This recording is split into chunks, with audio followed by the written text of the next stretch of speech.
You never forget the smell of ozone and burning copper at 3 in the morning. I was just a tired systems architect trying to meet a deadline. Then, the fabric of my living room tore open, and she fell through, covered in ash, looking straight at me, whispering impossible words. My name is Nathaniel Ross. Until last Tuesday, the most stressful thing in my life was a predictive algorithm that refused to compile, and my landlord, Mr. Henderson, threatening to evict me over the noise my server cooling fans made. I lived in a cramped, overpriced loft in Seattle's Pioneer Square district. It was a brick-walled relic from the early 20th century, retrofitted with cheap drywall and notoriously bad plumbing. At 3:14 a.m., the rain was lashing against the single-pane glass of my window, blurring the neon glow of the streetlights below. I was on my third cup of stale coffee, staring at the dual monitors of my workstation. I worked for Galloway Dynamics, a titan in the tech industry, specifically on their top-secret Project Chimera. My job was to streamline data packet routing for a new type of quantum processor. It was mind-numbing, isolating work, but Richard Galloway paid well enough to keep me in custom-built PCs and expensive takeout. I was just about to run another diagnostic when the air pressure in the room suddenly dropped. It wasn't a subtle shift. My ears popped violently, the way they do on an airplane descending too fast. The half-empty cup of coffee on my desk began to vibrate, the dark liquid rippling with concentric circles. Then, the smell hit me a sharp, metallic stench, like a subway train locking its brakes, mixed with the distinct odor of a lightning strike. Before I could even push my ergonomic chair back, the space between my television and my dilapidated thrift store sofa simply unzipped. There is no other way to describe it. A jagged tear, glowing with a fierce, blinding ultraviolet light, suspended itself in midair. It hummed with a low-frequency bass that rattled my teeth. From the other side of that tear, a figure was violently ejected, crashing through my glass coffee table in a shower of splintered glass and crushed empty pizza boxes. The tear snapped shut instantly, leaving the room plunged into the dim glow of my monitors. Silence rushed back in, broken only by the sound of the rain outside and the ragged, shallow breathing of the intruder on my rug. I froze. Every survival instinct I possessed screamed at me to run out the front door, but my legs felt like lead. I slowly reached out and clicked on the floor lamp. Lying amidst the ruins of my living room was a woman, or at least she looked like one at first glance. She was tall, easily over 6 feet, clad in a skin-tight, matte black tactical suit made of a material that seemed to absorb the light around it. As she weakly pushed herself up onto her forearms, the light hit her face and my breath caught in my throat. Her skin was the color of brushed titanium, pale and metallic, yet it possessed the soft, pliant texture of biological tissue. Her hair was a stark, luminescent white, cropped close to her skull, but it was her eyes that gave her away. They were completely black, devoid of sclera or iris, save for a faint, swirling galaxy of silver motes deep within them. She was bleeding, but the fluid leaking from a jagged gash in her side wasn't red. It was a thick, viscous silver substance that hissed faintly as it dripped onto my cheap, synthetic rug, eating through the fibers like battery acid. She looked up at me, her face contorted in pain, but her expression remained terrifyingly stoic. When she spoke, her voice was melodic but layered, as if two people were speaking in perfect unison, one in my ears and one directly inside my mind. "Human," she gasped, her silver-flecked eyes locking onto mine. "Will you clean me?" I blinked, my brain entirely unable to process the absurdity of the request against the reality of a titanium-skinned alien bleeding out on my floor. "Clean you?" I stammered, my voice cracking. I need to call an ambulance. You're bleeding." "No." She raised a trembling hand.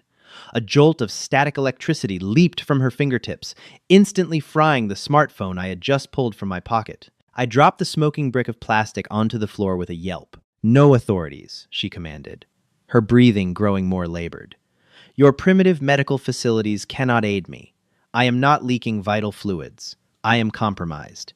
Infected."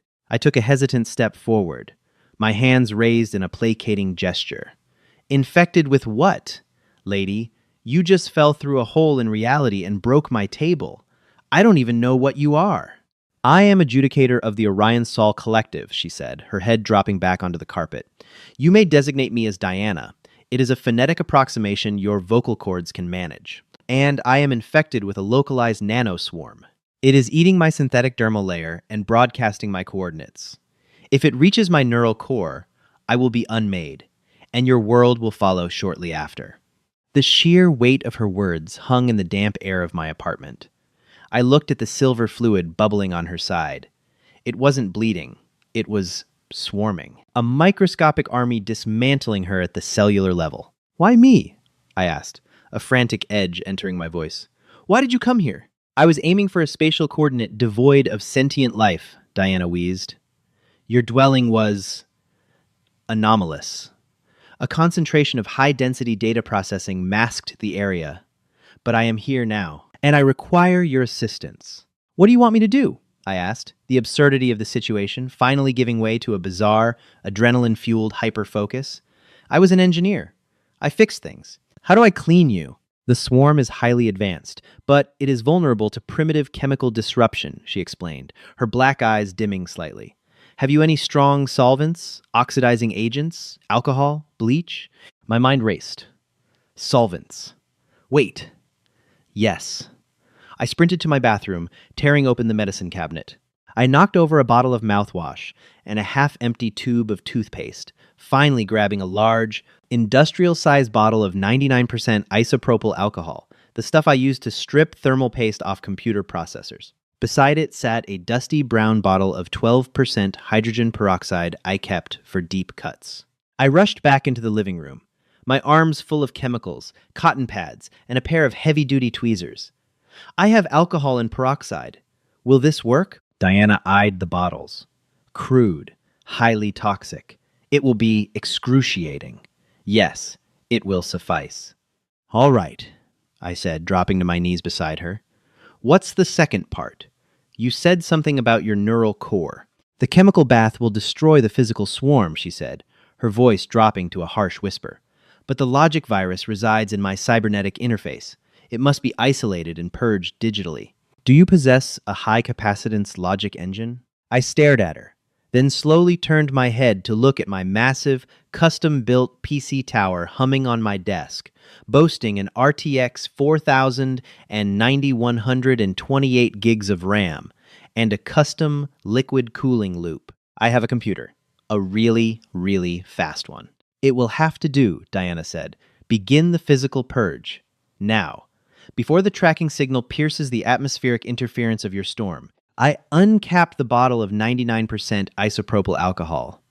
The sharp, sterile fumes instantly filled the space between us. This is going to burn, I warned her, my hands shaking slightly. My pain receptors can be dialed down, Diana replied flatly. Your hesitation is more dangerous than the chemical. Proceed, Nathaniel Ross. I paused. How do you know my name? Your data network is unprotected against basic neural pinging. You have a dental appointment next Thursday, and your mother in Ohio wishes you would call more often. Pour the solvent. Gritting my teeth, I tilted the bottle and poured the pure alcohol directly into the bubbling, silver gash on her side. Diana's body arched off the floor. Her jaw clamped shut so hard I heard a loud crack, and her hands balled into fists, tearing handfuls of synthetic fibers from my rug. The reaction was instantaneous. The silver fluid hissed violently, boiling into a thick, foul-smelling gray vapor. The tiny microscopic movements within the wound began to slow, turning into a hardened, brittle crust. More, she hissed through clenched teeth. I followed up with the hydrogen peroxide. The chemical reaction intensified, foaming up in a massive, effervescent white cloud. I grabbed the tweezers and began scraping away the dead, hardened nanomatter, tossing the gray flakes into a ceramic cereal bowl I had grabbed from the floor. Beneath the swarm, her anatomy was a terrifying marvel. Bundles of synthetic muscle fibers intertwined with pulsing veins that glowed with a faint, bioluminescent blue light. I was performing surgery on an alien with computer cleaner and tweezers. As I worked, the HFY humanity fuck yeah stories I used to read on internet forums flashed through my mind. In those stories, humans were always the tough, unyielding badasses of the galaxy. Sitting here, sweating profusely, trying not to vomit from the smell of burning alien biology, I didn't feel like a badass. I felt like a terrified IT guy. But I kept my hands steady. Your physiological response is contradictory, Diana noted, her chest heaving as the last of the physical swarm died. She was staring at my hands. Your heart rate is severely elevated. Cortisol levels are peaking, yet your motor control remains absolute. My species would be paralyzed by this level of fear. We're used to working under pressure, I muttered, wiping sweat from my forehead with the back of my wrist. It's called a deadline. Okay, the physical stuff is dead. How do I fix the software? Diana reached up to the base of her neck. She pressed a hidden sequence behind her ear, and a small metallic panel slid open, revealing a glowing port. It looked distressingly like a standard fiber optic input, just slightly wider. I require a hardline connection to your logic engine, she said. I ran to my closet and dragged out my box of spare cables. I found an old, heavy-duty USB-C to fiber optic bridge cable I used for server diagnostics. The port isn't going to match perfectly, I said, inspecting her neck. I'm going to have to splice it. Hold still. I grabbed my wire strippers and a soldering iron. In under 2 minutes, I had stripped the shielding off the USB cable, exposed the data lines, and carefully aligned them with the contact pins in Diana's neural port. I secured the crude connection with a generous amount of electrical tape. Very well, I said, plugging the other end into the high-speed port on my tower. Let's see what happens. I jumped into my chair and woke up my monitors. Instantly, my operating system threw up a dozen error messages. The screen flickered violently before defaulting to a raw command line interface. Lines of alien code symbols I couldn't comprehend began scrolling down the screen at blinding speed. I am interfacing with your machine, Diana's voice echoed in my mind, bypassing my ears entirely. The architecture is primitive, binary, agonizingly slow, but it is robust. The logic virus is attempting to rewrite my core directives. You must manually partition my memory drive and isolate the malicious code. I cannot do it. The virus locks my internal admin privileges. I don't know your coding language, I yelled, my fingers hovering over the keyboard. It is mathematics, Nathaniel. Look at the patterns. I forced myself to focus. Through the storm of alien glyphs, I started to notice a recurring hexadecimal structure. It was a loop, a brute force decryption algorithm trying to crack her core. But something about the structure of the attack code was deeply, terrifyingly familiar. I typed a command to run a translation script, forcing her neural output through a standard UTF-8 compiler. The screen garbled, then snapped into English text. I stared at the code block, isolating itself on my right monitor. My blood ran completely cold. This isn't possible, I whispered. What have you found? Diana asked from the floor. This attack virus. The underlying architecture of this code. I swallowed hard. It's a modified version of Project Chimera. The predictive routing algorithm I've been writing for Galloway Dynamics. Silence filled the room, save for the hum of the cooling fans. Richard Galloway, Diana said, the name sounding strange and heavy on her alien tongue. That is the designation he uses here. He is not of your world, Nathaniel. He is a rogue architect from my sector. He fled here 30 of your orbital cycles ago to escape judgment. My boss is an alien?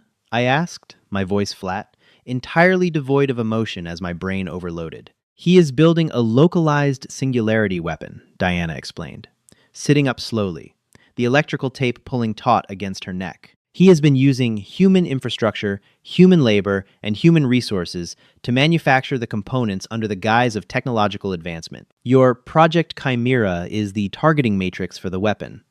I was sent to terminate him. He anticipated my arrival and infected me with the swarm. I looked at the code. My code.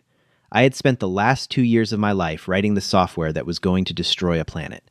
A sudden, violent surge of anger burned through the fear. Okay, I said, my fingers flying across the mechanical keyboard. He used my code to lock you out. But I know this code. I know its flaws. I left a backdoor in the routing matrix, because the QA team kept locking me out of my own testing server. I hammered the keys, overriding the alien virus by injecting a massive, recursive loop into the Chimera framework. It was a dirty brute force hack, something a script kiddie would do, but against a highly advanced, elegant alien code, it acted like a digital sledgehammer. Execute. The virus instantly crashed, caught in an infinite logic loop. Memory partitioned, I announced. Virus isolated. I'm deleting the localized files now. Diana let out a sharp gasp. as the malicious code was purged from her mind. "Incredible," she whispered. "Your methodology is so barbaric, yet entirely effective." The Galactic Concord considers humanity a chaotic, infantile species. They are entirely unaware of your capacity for digital violence. "We're good at breaking things," I said, unplugging the USB cable from my PC. I turned to look at her. "You're clean." Diana ripped the electrical tape from her neck. The port ceiling shut seamlessly. She stood up to her full height. She was imposing, terrifying, and beautiful in a cold, statuesque way. "You have my gratitude, Nathaniel Ross," she said. Before I could reply, the lights in my apartment flickered. Not just my apartment. Through the window, I saw the streetlights of Pioneer Square pop and die in a cascading wave of darkness. The hum of my refrigerator stopped. My PC died. The entire city block was plunged into a suffocating blackout. "Did I do that?" I asked, gripping the edge of my desk. "No," Diana said, her silver eyes glowing faintly in the darkness. "The virus sent a final microburst transmission before you executed it. They have my coordinates." From the hallway outside my apartment door, I heard the distinct, heavy thud of tactical boots. "How many?" I whispered, my heart hammering against my ribs like a trapped bird. Diana closed her eyes, her head tilting slightly as if listening to a frequency I couldn't hear. 4 units. They are not biological. They are synthetic enforcers utilized by Galloway. Highly durable. Lethal. She swayed on her feet, clutching the side I had just sterilized. "My internal power reserves are at 4%. My kinetic barriers are offline. I cannot engage them in this state." She looked at me, a strange expression crossing her metallic features, resignation. "You must flee, Nathaniel. Use the external egress structure. I will delay them. Your fragility is a liability in this combat." "Fragility?" I scoffed, the adrenaline finally overriding my common sense entirely. "Lady, you just got beaten by a bottle of rubbing alcohol and a USB cable. Don't tell me about fragile." I moved frantically through the dark apartment. The heavy footsteps stopped directly outside my door. I knew that door. It was cheap pine core. One solid kick, and it would splinter. "What are you doing?" Diana asked as I grabbed a massive, heavy, square object from beneath my workbench. "You said they're synthetic, right?" "Machines?" I grunted, hauling the object onto the kitchen island that directly faced the front door. It was an old CRT television monitor I had been gutting to build an arcade cabinet. "Primarily," Diana replied. "Good, because human machines run on electricity, and electricity obeys the laws of physics." I grabbed a thick pair of rubber-insulated gloves and a heavy-duty screwdriver with a rubber handle. Inside the CRT was the flyback transformer and a massive capacitor, a component designed to hold a lethal charge of high voltage even when unplugged. I had charged it yesterday while testing the tube. "Stand back," I hissed. Crack. The door hinges groaned as a massive force impacted the wood. Crack. The wood around the deadbolt splintered. I stood behind the kitchen island, holding the insulated screwdriver, a copper grounding wire stripped and wrapped around the metal shaft. The other end was clamped directly to the CRT's anode wire. The door exploded inward, ripped off its hinges. Through the threshold stepped 2 figures. They wore sharp, tailored black suits, mimicking human private security. But their movements were entirely wrong. They didn't walk. They glided with an eerie, insectoid articulation. Their faces were pale, expressionless masks of synthetic flesh, their eyes hidden behind pitch-black sunglasses. The first one raised a weapon, a sleek, chrome cylinder that hummed with a sickly green light. Target acquired, it stated in a flat, synthesized voice. "Welcome to Seattle, asshole," I yelled. As the first enforcer stepped forward, its foot hit the puddle of spilled water and melted ice from my broken refrigerator. I drove the heavy rubber-handled screwdriver directly into the chest of the enforcer, the metal tip piercing its tailored suit, and simultaneously completed the circuit with the massive CRT capacitor. 30,000 volts of stored electricity discharged in a microsecond. The sound was like a thunderclap inside the apartment. A brilliant flash of blue-white plasma arched between the screwdriver and the enforcer's synthetic chassis. The machine violently convulsed, the damp floor amplifying the electrical ground. Its internal circuits literally cooked, black smoke violently venting from its ears and the seams of its neck. The green weapon overloaded and exploded, blowing the enforcer backward into the hallway. The second enforcer didn't even flinch at the destruction of its partner. It stepped over the smoking chassis, raising its own weapon. Before it could fire, a shadow moved across the room faster than my eyes could track. Diana leaped off the wall, using the momentum to drive her knee directly into the enforcer's neck. The impact sounded like a car crash. The synthetic flesh tore, revealing gleaming silver endoskeleton beneath. They crashed to the floor in a tangle of limbs. The enforcer was stronger, throwing Diana off and leveling its weapon at her chest. I didn't think. I just reacted. I grabbed the heavy, industrial-sized can of aerosol keyboard cleaner from my desk, flicked my Zippo lighter, and pressed the nozzle. A jet of roaring orange flame erupted across the room, engulfing the enforcer's head. The synthetic skin instantly caught fire, melting into a horrifying puddle of burning plastic and exposing the metallic skull beneath. The machine flailed, its optical sensors blinded by the intense heat, the aerosol propellant burning like a blowtorch. Diana seized the opportunity. She grabbed the enforcer's head and twisted it 180 degrees with a sickening crunch of metal, severing its central processing spine. The machine slumped to the floor, dead. The apartment was filled with the acrid smoke of burning electronics and melted plastic. I stood there, panting, the Zippo still burning in my trembling hand. Diana slowly stood up, brushing off her tactical suit. She looked at the smoldering remains of the enforcer, then looked at me, her black eyes wide with genuine shock. "You weaponized a visual display unit and a localized compressed gas canister," she stated, her voice tinged with awe. "Improvised munitions," I coughed, waving the smoke away. "Humanity's oldest pastime. You said there were 4? "The remaining 2 are flanking the building exterior," Diana said, her demeanor shifting. She looked at me not as a helpless civilian, but as a viable combatant. "They will ascend through the windows." "Not if we aren't here," I said, grabbing my keys and a heavy canvas duffel bag. I threw in a first aid kit, a few tools, and my backup hard drives containing the Chimera source code. Fire escape. Now. It leads down to the alley behind the building. We scrambled out the window, the cold Seattle rain immediately drenching us.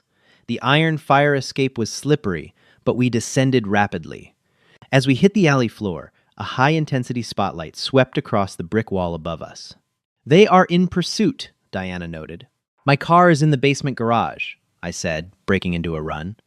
We darted through the shadows, slipping through a rusted service door into the subterranean concrete bunker where the residents parked. I bypassed the newer sedans and SUVs, heading straight for the back corner. Sitting under a layer of dust was my pride and joy, a 1998 Jeep Cherokee. Analog, manual transmission, and virtually immune to the kind of EMP trickery advanced tech used. "Get in," I barked, unlocking the door manually. Diana slid into the passenger seat, staring at the analog dashboard, the fabric seats, and the gear shifter. This transport vessel possesses no autonomous intelligence. It has no kinetic shielding. It relies on controlled internal combustion of fossilized hydrocarbons. "Yeah, well, it also doesn't have a computer that Galloway can hack," I said, jamming the key into the ignition. The engine roared to life, a beautiful, throaty, mechanical sound. I slammed it into first gear and dumped the clutch. The Jeep surged forward, tires squealing on the polished concrete. As we burst up the ramp and smashed through the wooden security gate into the stormy Seattle night, I saw 2 dark figures step into the street ahead, raising their green weapons. "Hold on!" I yelled, flooring the accelerator. I didn't swerve. I drove the heavy steel bumper of the 2-ton vehicle directly into the enforcers at 40 miles an hour. The impact shattered my right headlight and sent one of the synthetics flying over the hood, bouncing off the windshield in a shower of sparks and broken glass. We tore off down the rain-slick streets, leaving the ruined hit squad behind us in the dark. I gripped the steering wheel, my knuckles white, my breathing heavy. I looked over at Diana. She was staring at me, a profound shift in her alien features. The arrogance was gone, replaced by a deep, terrifying realization of what humanity truly was. "You are a species of madmen," she whispered. "No," I replied, shifting into 4th gear as we merged onto the desolate highway, the city lights fading behind us. "We're just engineers, and we hate it when people mess with our code." We drove east on I-90 for 3 hours, the roar of the Jeep's inline-6 engine acting as white noise against the torrential rain. The adrenaline had finally burned off, leaving behind a cold, sharp clarity. I wasn't just a systems architect running from a bad severance package anymore. I was an active combatant in a localized, intergalactic war. Galloway's main data center isn't in Seattle, I said, breaking the long silence. I kept my eyes on the dark, slick asphalt. It's in Quincy, Washington. It sits right next to the massive server farms owned by Azure and AWS. He uses their ambient heat signatures and sheer power draw to mask his own. Diana was currently attempting to patch the synthetic material of her tactical suit using a roll of duct tape I kept in the glove box. A logical concealment strategy, she noted, pressing the silver tape against her titanium-hued skin. If Project Chimera is truly a localized singularity weapon, the power requirements for its initial spooling phase would register on our deep space monitoring buoys, unless masked by massive primitive data traffic. I have my master access keys, I said, patting the canvas duffel bag between the seats. But if he knows you're with me, the facility will be locked down. Can you fight? Diana flexed her hands. The faint blue bioluminescence beneath her skin pulsed weakly. I am operating at 7% capacity. I can execute precision close-quarters combat, but prolonged engagement with multiple synthetics will result in my termination. Then we don't do prolonged engagement, I muttered. We do a smash and grab. We use my backdoor in the Chimera code to manually scramble the targeting matrix at the core server. If the singularity doesn't know where to open, it collapses in on itself before ignition. By 5:30 a.m., the storm had broken, leaving a gray, bruised dawn bleeding over the high desert of eastern Washington. The Galloway Dynamics facility loomed in the distance, a massive, brutalist concrete compound surrounded by high-voltage fencing and security towers. We ditched the Jeep in a rusted-out salvage yard 2 miles away and approached on foot through the sagebrush. As we reached the perimeter, Diana pointed to a transformer box near the secondary access gate. 3 synthetic guards, she whispered, her black eyes tracking invisible heat signatures. They are armed with kinetic pulse rifles. I only need 30 seconds at that junction box to override the magnetic locks, I said, pulling a ruggedized tablet and a bundle of splicing wires from my bag. Diana nodded. She didn't draw a weapon, she didn't have one. She simply melted into the shadows of the concrete wall. I counted to 10, my heart hammering a frantic rhythm. Suddenly, a sickening crunch echoed in the damp morning air, followed by the whine of a discharging kinetic rifle firing wildly into the dirt. I broke from cover and sprinted to the junction box. When I reached it, the 3 synthetics were already in pieces. Diana stood amidst the sparking chassis, her breathing heavy, a line of fresh silver fluid leaking from a graze on her shoulder. She had literally torn them apart with her bare hands. 30 seconds, she reminded me, her dual-layered voice strained. I cracked the junction box open with a crowbar, ignoring the complex security interface. I found the main relay line for the gate, clamped my tablet's optical leads directly onto the raw wire, and executed a localized denial-of-service attack. The gate's primitive operating system panicked, defaulted to an emergency failsafe, and popped open with a heavy metallic clack. We slipped inside, navigating the labyrinth of massive industrial cooling units. The deeper we went into the server farm, the hotter the air became. The low, rumbling hum of tens of thousands of processors vibrated through the soles of my boots. We reached Sector 4, the restricted zone. The steel blast doors were already open. He is waiting for us, Diana stated, stepping into the cavernous room. The center of the chamber didn't hold standard server racks. Instead, a towering, terrifyingly beautiful structure dominated the space. It looked like a spine made of obsidian and glowing violet glass, suspended over a pool of churning liquid nitrogen. Cords thick as an arm snaked outward, plugging directly into the human infrastructure that lined the walls. Standing on the catwalk above the cooling pool was Richard Galloway. He looked exactly as he had at our last quarterly performance review. Impeccably tailored charcoal suit, slicked back silver hair, and a sharp, aristocratic jawline. But as we stepped into the violet light of the core, the illusion faltered. His eyes, just like Diana's, were pitch black, swirling with a chaotic crimson energy. Nathaniel. Galloway's voice boomed. It wasn't human. It was a resonant, tectonic rumble that shook the dust from the rafters. I must admit, your presence here is a statistical anomaly. I calculated a 99.9% probability that the judicator would expire in your dwelling. You should really check your math, Richard, I yelled back, pulling the backup hard drive from my bag and hooking it up to my ruggedized tablet. I frantically scanned the room for a hardline input terminal. Your predictive algorithms have always been garbage. Galloway let out a sound that vaguely approximated a chuckle. And you brought her here. To the ignition site. You humans are so fiercely, tragically loyal to anything that bleeds on your carpets. I am here to execute the Concord's judgment, Architect, Diana proclaimed, stepping forward, her body tense like a coiled spring. Judgment, Galloway sneered, stepping off the catwalk. He didn't fall. He floated down to the floor, anti-gravity microthrusters in his suit humming softly. The Concord let my species burn, Judicator. They watched our world turn to ash and called it a necessary quarantine. I am simply claiming compensation. Galloway gestured to the massive obsidian spine. This is not a weapon, Nathaniel. It is a rebirth engine. My people's digitized consciousness is stored within the quantum lattice of this structure. But to reconstruct our physical forms, to ignite the singularity that will warp reality and rebuild my world, I need a massive amount of biological energy, and a planetary magnetosphere to contain the blast. I froze, staring at the purple light reflecting off my tablet screen. You're going to use Earth. Your species is aggressive, chaotic, and expendable, Galloway said coldly. In 10 minutes, the Chimera core will reach critical mass. It will consume the neural electrical patterns of every biological entity on this planet, converting your souls into the building blocks of my newly reborn empire. Not today, Diana roared. She launched herself at Galloway with terrifying speed. The clash between the two aliens was blinding. Galloway didn't fight like a machine. He fought like a god. He caught Diana's strike with one hand, sending a shockwave of kinetic force shattering the concrete floor. He backhanded her, sending her flying into a row of standard server racks in a shower of sparks and twisted metal. The physical interface, Diana yelled from the wreckage, struggling to stand. The central podium! I saw it. A sleek glass terminal sitting at the base of the obsidian spine. I sprinted toward it, Galloway's booming laughter echoing behind me. It's encrypted with a polydimensional cipher. Nathaniel! Galloway mocked, advancing on Diana for the killing blow.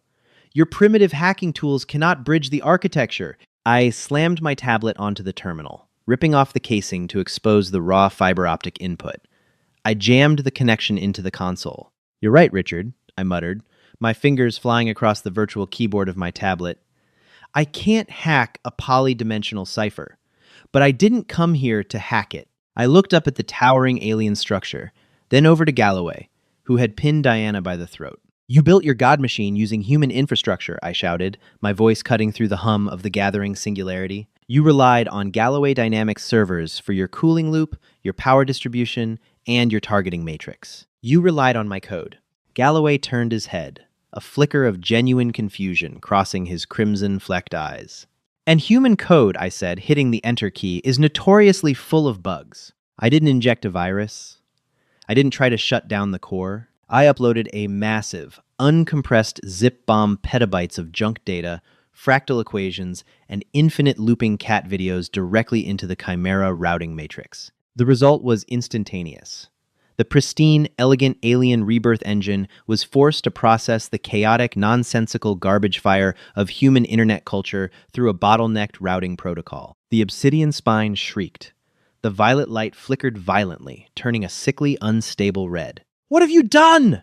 Galloway screamed, dropping Diana. I gave your machine a fatal memory leak, I yelled over the deafening whine of failing machinery. The cooling protocol is tied to the routing matrix. It can't regulate the liquid nitrogen. Above us, the massive pressure valves holding back thousands of gallons of supercooled liquid nitrogen blew violently. The freezing liquid cascaded down, entirely missing the pool, and washing directly over the overheated, red-hot obsidian spine. Thermal shock is a universal law of physics. The alien glass cracked with a sound like a thunderbolt. The singularity, unable to contain its own spooling energy, collapsed inward. A shockwave of pure concussive force exploded outward, throwing me backward. I hit the ground hard, my vision blurring. Through the haze, I saw Galloway screaming as the collapsing core pulled the ambient energy from his advanced suit, freezing him solid in a shell of ice and crystallized alien tech. The rebirth engine shattered into a million pieces of inert gray glass. Silence rushed back into the room, broken only by the hiss of venting gas. Diana limped over to me, offering a cool, metallic hand. She pulled me to my feet. We stood together, looking at the frozen, shattered remains of a billionaire alien warlord. Your methodology, Diana breathed, shaking her head in sheer disbelief. It is entirely devoid of elegance. It is destructive, chaotic, and profoundly absurd. She looked at me, a faint smirk touching her metallic lips. It is. Humanity, fuck yeah. I wiped a streak of blood from my chin and smiled. Told you, we fix things. Did you enjoy this deep dive into the HFY universe, where a simple IT guy outsmarts an alien warlord? If this sci-fi thriller kept you on the edge of your seat, hit that like button and share this video with your fellow sci-fi fans. Don't forget to subscribe and ring the notification bell so you never miss out on our upcoming multi-part audio dramas, intense space operas, and epic stories. Drop a comment below, how would you have defeated Galloway? Hi, my name is Tran Trong, the owner and manager of Palace Truths. After watching the video, at 3 AM, an alien woman appeared in my room, human. Will you clean me sci-fi story? I'd really like to know what you think. How did this story make you feel? What I enjoyed most about this story was the sense of curiosity and unexpected connection. It began with a strange and mysterious encounter, but underneath the sci-fi setting was a simple story about trust, understanding, and two very different individuals learning to help one another. Those quieter moments are what made the story memorable for me. One lesson I took away is that misunderstandings often fade when people are willing to listen and learn about each other. Whether in a fictional galaxy or in everyday life, patience and respect can build bridges between very different perspectives. Do you think the human handled the situation better than most people would have? And what part of the story made the biggest impression on you? Thanks for spending time with Palace Truths. If this story meant something to you, feel free to share your thoughts in the comments. And maybe like or subscribe for more stories like this.